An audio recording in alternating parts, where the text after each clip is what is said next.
with that. And it's got to come out of your voice. It's got to come out of your loins. It's got to come out of your womb. It's got to come out of your spiritual knowledge. It's got to come out of your dedication. It's got to come out of your faithfulness. It's got to come out of you having been chastised.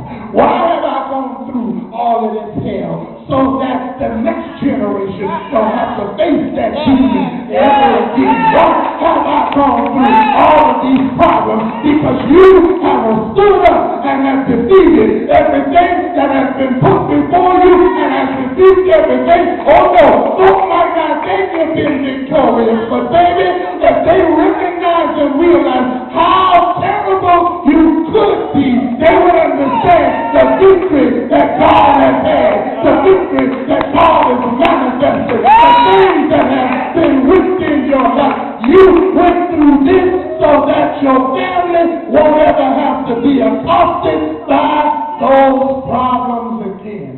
I've whipped poverty, I've whipped drug addiction, I've whipped all of these things, I've whipped all of these problems, I've whipped jail, I've whipped all of the things that have come upon my generation, I've whipped alcoholism, I've whipped all of that, so my son don't have to worry about it no more, because I've been able to rebuke it daily so that it doesn't touch their health. And that's why you need to get in covenant with some folks.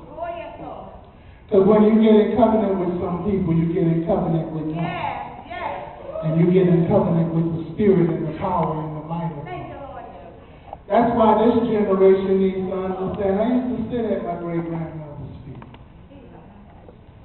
Yeah, the stories were long, confusing at times.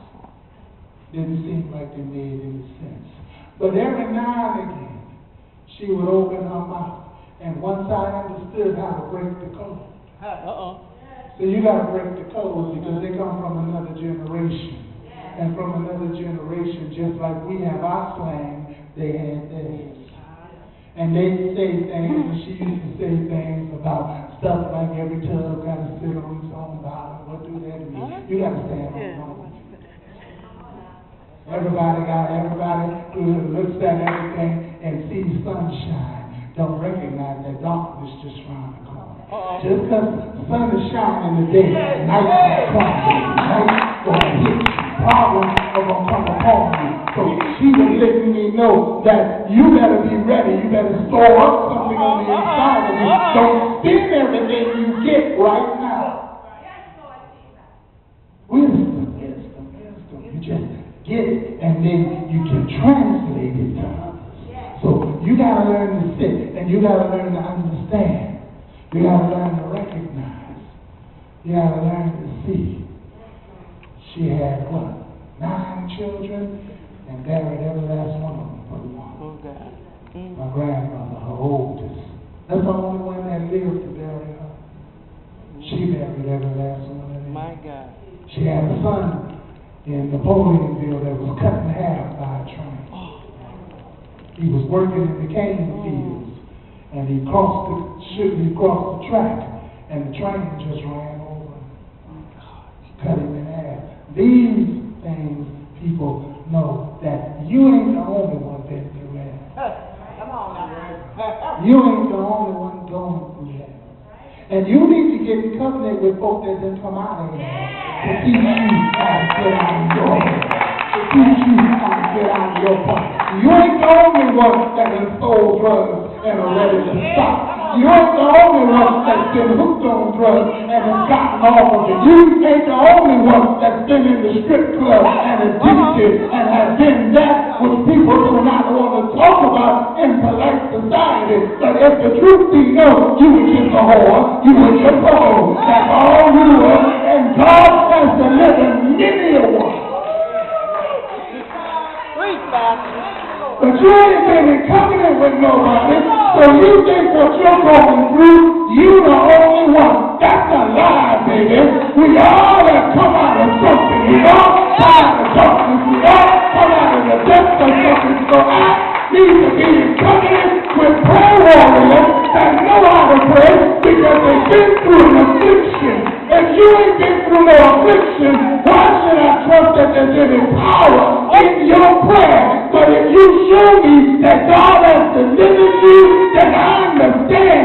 there's power in your prayer. My God.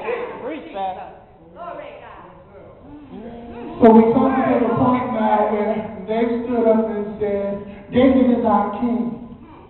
And God said, David is my man, and I ain't changing no way. You ain't going to get no other king. And here it comes to a point in time where things ain't working out. For expediency, for their own fleshly pleasure, to make themselves feel better, they've forgotten him. They've forgotten his generation. They've forgotten the choice that God made and the choice that they agreed with that God made. And God said, no, I put him over you, and now y'all have just aborted. In other words, y'all despise it. Y'all don't like it. Y'all don't want it. Y'all don't care about it. And in other words, we recognize David, but you don't recognize the Messiah. Well, you don't recognize the coming Messiah. You don't recognize Jesus. You don't recognize that which is out of his seed that is over you now. You don't recognize what he produced that's going to carry on the work.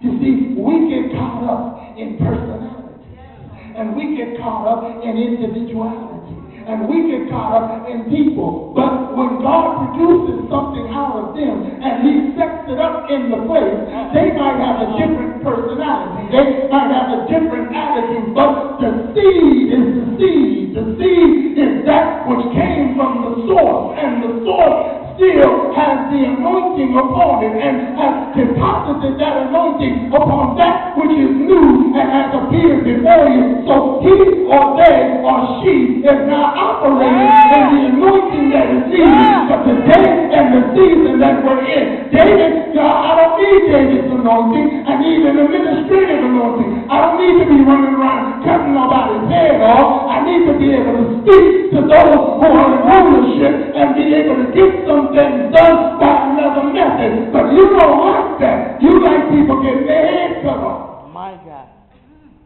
So you've got to begin to operate in the new season. You've got to begin to operate in how the anointing is manifested in the new leadership. So now they didn't like it. Let's get somebody else. Let's get in another relationship. Let's get another God. Let's not recognize what God is putting over us. God said, do you think that I'm going to change my word? I'm not changing my word. I'm not changing my plan. I'm not changing what I'm operating. I'm not changing how I'm going to do it. You got to accept what you said you accepted. And you got to stay under the covering of what you put yourself under. So now, here it is. Why do you now despise it? Why do you now cast it aside? Guess what? I'm not giving you anything else. I'm not giving you anybody else. Guess what? You might want to find another, but you still going to have to come to Jesus to get everything you need. You might want to have somebody else. You might want to find another book, but there ain't no other book. It's still the Bible. It's still the Word. It's still the Spirit of God. It's still the power of God. It's still the law of God. You might want to have somebody else interpret it in another way, but he said there is no private interpretation. What this word means, it means for all. And you've got to begin to walk in that. You've got to begin to rightly divide the word and rightly understand the headship that God has set over you. So now, what do I have to do? I have to learn to submit and surrender. I have to learn to obey and follow. It's important. You're not going to get anybody else.